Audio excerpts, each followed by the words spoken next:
ዕለተ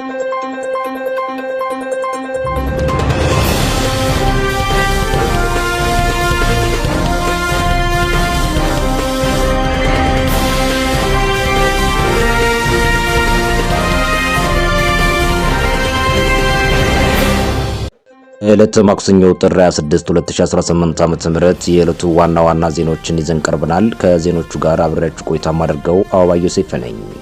በቅድሚያም አርዕስተ ዜና። 5 የብልጽግና መከላከያ ሰራዊት አባላት ከነሙሉ ትጥቃቸው ማዕረጉ ተማረ ክፍለ ጦርን ተቀላቀሉ። በተመሳሳይ ዜና የአገዛዙ ሰራዊት አባላት የነበልባል ክፍለ ጦርን መቀላቀላቸው ተገልጿል። የብልጽግና መራሹ መንግስት 4 የሰራዊት አባላት ከአርሲ ዞን ቦሰት ወረዳ ቦሌ ከሚባል አካባቢ በመነሳት 3 ቀን የፈጀም የጫካ ጉዞ በማድረግ ሸዋ ምንጃር ሸንኮራ ወረዳ በመግባት አፋብን ደቡብ አማራ ቀጠና አሳምነው እዝ ከሰም 2ኛ ኮር የነበልባል ክፍለ ጦርን ከነሙሉ ትጥቃቸው መቀላቀላቸው ተገልጿል። በዝርዝር የምንመለከተው ጉዳይ ይሆናል። ፋሽስቱ የብልጽግና አገዛዝ የራያ ቆቦን ህዝብ ህወሓትን ተቃውማችሁ ሰልፍ ውጡ እያለም እያስገደደ መሆኑን የውስጥ አርበኞችና ነዋሪዎች ተናገሩ። የአማራ ፋኖ ብሔራዊ ንቅናቄ አፋብን ደቡብ አማራ ቀጠና አሳምነው እዝ ከሰም 2ኛ ኮር የኃይለ ማርያም አሞ ክፍለ ጦር የትግሉን ቁመና በተመለከተ ውይይት አካሂዷል።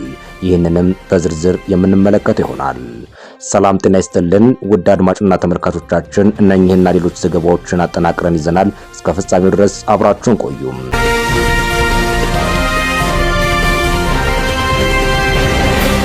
5 የብልጽግና መከላከያ ሰራዊት አባላት ከነሙሉ ትጥቃቸው ማዕረጉ ተማረ ክፍለ ጦርን ተቀላቀሉ። ያለ ጦርነትና እልቂት መኖር የማይችለው የፋሽስቱ የብልጽግና አገዛዝ የሰሜኑን ጦርነት ዳግም መቀስቀሱን ተከትሎ ሰራዊቱ በሰፊው እየፈረሰ ሲሆን ባለፉት ጥቂት ቀናቶች ብቻ አመራሮችና የቡድን መሳሪያውን ጭምር በርካታ አባላቶችም ሚኒሊክ ዕዝን እየተቀላቀሉ ይገኛሉ። በዚህም የአማራ ፋኖ ብሔራዊ ንቅናቄ አፋብን ምስራቅ አማራ ቀጠና ሚኒሊክ ዕዝ የላስታ ጀነራል አሳምነው ጽጌ ኮር አካል የሆነው ማዕረጉ ተማረ ክፍለ ጦርን 5 የ61ኛ ክፍለ ጦር አባል የሆኑ የአገዛዙ ብልጽግና መከላከያ ሰራዊት አባላት ጥር 23 እና ጥር 24 2018 ዓ.ም ተቀላቅለዋል። ክፍለ ጦሩን የተቀላቀሉት የሰራዊት አባላት 5 ጥቁር ክላሽ፣ 1340 የክላሽ ተተኳሽ፣ 12 የእጅ ቦምብ እና 10 የክላሽ ካዝናና 5 የደረትና የወገብ ትጥቅ በመያዝ ነው። መዳረሻው ድልና ነጻነት የሆነው የአማራ ህዝብ የህልውና ተጋድሎ ተጠናክሮ ይቀጥላል ሲል የማዕረጉ ተማረ ክፍለ ጦር ቃል አቀባይ ፋኖ የጸዳው አማረ መረጃውን አድርሷል። የአገዛዙ ሰራዊት አባላት ፋኖን ተቀላቀሉ። የብልጽግናው መራሹ መንግስት 4 የሰራዊት አባላት ከአርሲ ዞን ቦሰት ወረዳ ቦሌ ከሚባል አካባቢ በመነሳት 3 ቀን የፈጀም የጫካ ጉዞ በማድረግ ሸዋ ምንጃር ሸንኮራ ወረዳ በመግባት አፋብን ደቡብ አማራ ቀጠና አሳምነው እዝ ከሰም 2ኛ ኮር የነበልባል ክፍለ ጦርን ከነሙሉ ትጥቃቸው መቀላቀላቸው ተገለጸ።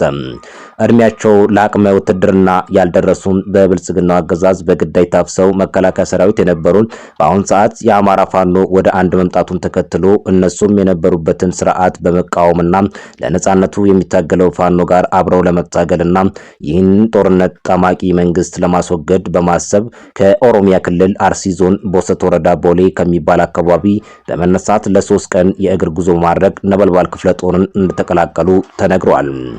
የአገዛዙ ሰራዊት አባላት የነበልባል ክፍለ ጦርን ሲቀላቀሉ የተሰማቸውን ደስታና ምድር ላይ ያለውን ሀቅ በተለይም አገዛዙ ያስተማራቸውን የሐሰት ትርክት ሲናገሩ እኛ እድሜያችን ለውትድርና ሳይደርስ ነው ታፍሰን ወደ መከላከያ የተቀላቀልነው። በአገዛዙ ቤት ቆይታችን ስለ ፋኖ የሚነገረን አሁን ምድር ላይ መተን የተመለከትነው ፍጹም ልዩነት አለው። ፋኖ ጀግና የአማራ ህዝብ አለኝታ መሆኑን በተለያዩ ነገሮች አስመስክሯል። እናንተን ስለተቀላቀልን እጅግ ደስተኞች ነን። መንግስት ስለናንተ የነገረን ሐሰት መሆኑን መተን ከጎናችሁ ሆነን አረጋግጠናል። እዚህ ከመጣን ብዛት ያላቸው የቡድን መሳሪያዎች፣ የነፍስ ወከፍ መሳሪያዎች እንዲሁም ከፍተኛ ቁጥር ያለው የሰራዊት አባላትን ተመልክተናል። አሁን የቀሩትን ጓዶቻችንን መተው ወንድሞቻቸውን ፋኖን እንዲቀላቀሉ እናደርጋለን ሲሉ ተደምጠዋል። አክለውም ለሀገራችን ለአማራ ህዝብ እኛም ከዛሬ ጀምሮ ፋኖ ወንድሞቻችን ተቀላቅለን በቆራጥነት እንታገላለን በማለት መልእክታቸውን አስተላልፈዋል። ወደ ሌላኛው መረጃችን ስናልፍ ፋሽስቱ የብልጽግና አገዛዝ የራያ ቆቦን ህዝብ ህወሓትን ተቃውማችሁ ሰልፍ ውጡ እያለ እያስገደደ መሆኑን የውስጥ አርበኞችና ነዋሪዎች ተናገሩ። ፋሽስቱ የብልጽግና አገዛዝ ሰሜን ወሎ ዞን ቆቦ ከተማና በዙሪያው ባሉ አካባቢዎች ህወሓትን ተቃውማችሁ ሰልፍ ውጡ እያለ ቤት ለቤት እየዞረ እያስገደደ መሆኑን ውስጥ አርበኞችና የአካባቢ ነዋሪዎች በምሬት ተናግረዋል።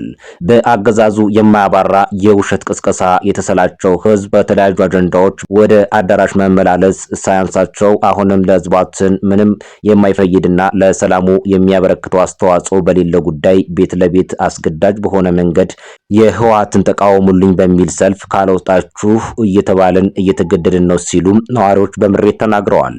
ፋሽስቱ የብልጽግና አገዛዝ ህዝቡን አስገዳጅ በሆነ መንገድ ህወሓትን ተቃውማችሁ ሰልፍ ውጡልኝ ቆቦ ከተማና አካባቢው ላይ ብቻ ሳይሆን በክልሉ አካባቢዎችም እንደታቀደ መረጃውም ከውስጥ አዋቂዎች ደርሶናል። የተከበራችሁ አድማጭ ተመልካቾቻችን ወደ ሌላኛው ዘገባችን እናልፋለን። በአፋብን የተለያዩ አሃዶች ጥምረት መቄት ወረዳ ላይ ዲሽቃና ብሬን ተተኳሾችን ጭምር በርካታ የፋሽስቱ ሰራዊቶች ተደመሰሱ። አፋብን ምስራቅ አማራ ቀጠና ሚኒሊክ እዝ የደጋው መብረቅ ኮር ጎንደር ጠቅላይ ግዛት እዝ ጨጨሆ ብርጌድ እንዲሁም ራስ አንቸም ክፍለ ጦር በጋራ በመሆን በጠላት ላይ በተሰራ ኦፕሬሽን በርካታ የፋሽስቱ ሰራዊት ሙትና ቁስለኛ ተደርጓል። ጥር 25 ቀን 2018 ዓ.ም በተደረገ የተጠና ኦፕሬሽን የፋሽስቱ ድሽቃ ተኳሽና ብሬን ተኳሽ እንዲሁም 39 እግረኞች ጭምር ተደምስሰዋል። 9 ሚሊሻ፣ 13 አድማ ብተና እንዲሁም 17 የመከላከያ ሰራዊት ሲሆኑም የአድማ ብተና የድሽቃ ተኳሽና የመቄት ወረዳ ሚኒሻ ብሬን ተኳሽም የተደመሰሱ ሲሆን በርካታ የብሬንና የነፍስ ወከፍ ተተኳሾች በሶስቱም የአፋብን አሃዶች ተማርኳል። የጠላት ሰራዊት በበኩሉ የተለመደ የዘወትር ተግባሩን ማለትም አስክሬንና ቁስለኛውን በመኪና ጭኖ ወደ ፍሊክት ከተማ የፈረጠጠ ቢሆንም በመቄት ከተማ ከፍተኛ አለመረጋጋትና ፍርሃት በፋሽስቱ ሰራዊት ላይ ነግሷል ነው የተባለው። የብአዴን የመንፈስ ልጅ የሆኑት በ7000 ብርና በ70 ውሸት ተደልለው የአማራ ህዝብ የሚወጉ አድማ ብተናና ሚኒሻም ከብልጽግና ስብስብ የሚከፈላቸው ገንዘብ ሆነ የውሸት ፕሮፓጋንዳ ከውሻ ሞት ሊታደጋቸው ፈጽሞ ባለመቻሉ ወደማይቀረው መሸኘታቸው ነው የተገለጸው። የብልጽግናውን በር ለማስቀጠል አንሞትም ያሉ 7 ያገዛዙ ሰራዊት አባላቶች ሀውጃኖ ክፍለ ጦርን ተቀላቀሉ። በሰሜን ወሎ ራያ ቆቦ ወረዳ በጮቢ በር ዙሪያ መሽጎ የሚገኘው የምርኮኛው የ10 አለቃ ብርሃኑ ጁላ ሰራዊት እየፈረሰ ፋኖን እየተቀላቀለ ይገኛል።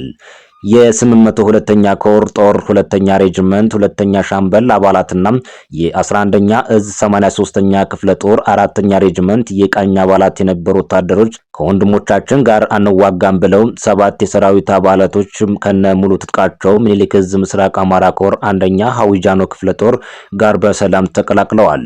የክፍለ ጦሩ አመራሮችም አቀባበል እንዳደረጉላቸው ተገልጿል። ወደ ሌላኛው መረጃችን እናልፋለን። የመይሳው ካሳ 2ኛ ኮር በሁለቱም አውደ ውጊያዎች ድልን ተቀናጀ። በአርበኛ ማንዴላ ያዩ ሰብሳቢነትና በአርበኛ በሊሁን ጌታቸው ወታደራዊ አዛዥ የሚመራው መይሳው ካሳ 2ኛ ኮር አራቱንም ክፍለ ጦር በማጣመር ቋራ ኦሜድላ ክፍለ ጦር፣ ካራማራ ክፍለ ጦር፣ ፊታውራሪ ክፍለ ጦርና አድዋ ክፍለ ጦር ሪፎርም ሰርተው ባጠናቀቁበት ማግስት የመጀመሪያውን አውደ ውጊያ በዛሬው ዕለት የአገዛዙ የብልጽግና ወንበር አስጠባቂ ቅጥረኛ ሰራዊት በሰፈረበት አልፋ ወረዳ ወኩ ገንገን ከተማ ቋራ ኦሜድላ ክፍለ ጦር፣ ዳግማዊ ቴዎድሮስ ብርጌድ፣ አድዋ ክፍለ ጦርና ፊት አውራሪ ክፍለ ጦር ተጣምረው ከጠዋቱ 12 ሰዓት ጀምሮ እስከ 5 ሰዓት ውጊያው የቀጠለ ሲሆን ቋራ ወረዳ በሙር ከተማ ዶቅሚት ከሚባል ቦታ ካራማራ ክፍለ ጦር አሳምነው ብርጌድ ከቋራ ኦሜድላ ነብሮ ብርጌድ በጋራ በመሆን ከሌሊቱ 9 ሰዓት ከ20 ደቂቃ ጀምሮ እስከ ጠዋቱ 2 ሰዓት ትንቅንቁ ተፋፍሞ ከቡድን መሳሪያ እስከ ጨበጣ ውጊያ መደረጉ ተገልጿል። በሁለቱም አቅጣጫ በተደረገ እልህ አስጨራሽ ውጊያ የምርኮኛው ብርሃኑ ጁላ ሰራዊት ያለ የሌላ አቅሙን ተጠቅሞ ወደ ቀጠናው ያስገባው የሚሞትበትን ዓላማ በውል ያልተረዳው ሰራዊት በብልጽግና ስርዓት በሰከሩ ጀነራሎች ተገዶ የገባ ቢሆንም ነበልባሎቹ የመይሳው ካሳ ልጆች ልክ እንደ ትናንቱ ዛሬም ታሪክ ለመድገም ጠላትን ክፉኛ መምታታቸውን ጣቢያችን ከስፍራው የደረሰው መረጃ ያመላክታል። አገዛዙ ስርዓት በዝርዝር ተጠምዶ ለስልጣን ማራዘሚያ የሀገሪቷን ወጣት ህሊናውን በእጽ ያደነዘዘ በአማራ ህዝብ ላይ ሁለንተናዊ ጄኖሳይድ እየፈጸመ ይገኛል። ይህ በእንዲህ እንዳለ በዚህ ወቅት ህዝባችን መረዳት ያለበት አጉል መስዋዕትነትን እየከፈለ ባየ ጫካውና ሸንተረሩ እየወደቀ ያለው ወጣት ህይወት መታደግ ስለሚገባ በመከላከያ ስም ወንጀል እየተፈጸመ ዝም ብሎ ማየቱ አግባብ ስላልሆነም ህዝቡ በቀጥታ ሆነም በተዘዋዋሪ ከመከላከያ ሰራዊት ልጆቹን መጠበቅ እንዳለበት የግዴታ ውዴታ መሆኑን ተገልጿል። አድማጭ ተመልካቾቻችን መረጃዎቻችን አሁንም እንደቀጠሉ ናቸው። ወደ ቀጣይ መረጃችን እናልፋለን። የአማራ ፋኖ ብሔራዊ ንቅናቄ ደቡብ አማራ ቀጠና አሳምነው እዝ ከሰም ሁለተኛ ኮር የኃይለ ማርያም ማሞ ክፍለ ጦር የትግሉን ቁመና በተመለከተ ውይይት አካሂዷል። ጥር 25 ቀን 2018 ዓ.ም አፋብን ደቡብ አማራ ቀጠና አሳምነው እዝ ከሰም ሁለተኛ ኮር የኃይለ ማርያም ማሞ ክፍለ ጦር ወቅታዊ የትግሉን ቁመና አስመልክቶ የከሰም ሁለተኛ ኮር ከፍተኛ አመራሮችና የክፍለ ጦሩ አመራሮች በተገኙበት አመርቂ ውይይት ተካሂዷል። የአማራ ህዝብ የመኖር ነጻነት ተነፍጎ ከአረመኔያዊ አብይ አህመድና ምስለኔዎቹ ለመላቀቅ ትግል ከተጀመረበት ጊዜ አንስቶ የኃይለ ማርያም ማሞ ክፍለ ጦር በሸዋ ምድር በተለያዩ ወረዳዎች የሚገኘውን የስርዓቱን ጡት ቆራጭ ኮማንዶና ጥምር ጦር ተብሎ የሚጠራውን ቅጥረኛ ኃይል በመደበኛና በደፈጣ ውጊያዎች በማድቀቅ ጸረ አማራ የሆነውን የብልጽግና ስርዓት ለማፍረስ የማይተካ ሚና እየተጫወተ ይገኛል። በመሆኑም በሸዋ ተጉለትና ቡልጋ አውራጃ ስር በሚገኘው የቡልጋ ቀጠና የማይቀረውን የአማራ ነጻነት ለማረጋገጥ ወጣቱን በማሰልጠን በማደራጀት ሰፊ የትግል እንቅስቃሴ እያደረጉ ይገኛሉ።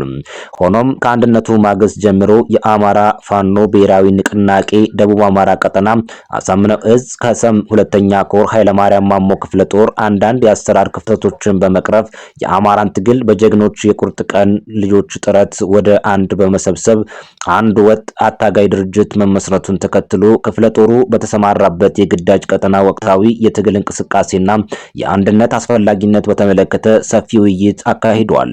በውይይቱም የጋራ አቋም በመያዝ የቀጣይ የትግል አቅጣጫዎችን በማስቀመጥ በስኬት ተጠናቋል። በውይይቱም ላይ የክፍለ ጦሩና የኮሩ ከፍተኛ አመራሮች በተገኙበት ውይይት ተደርጓል።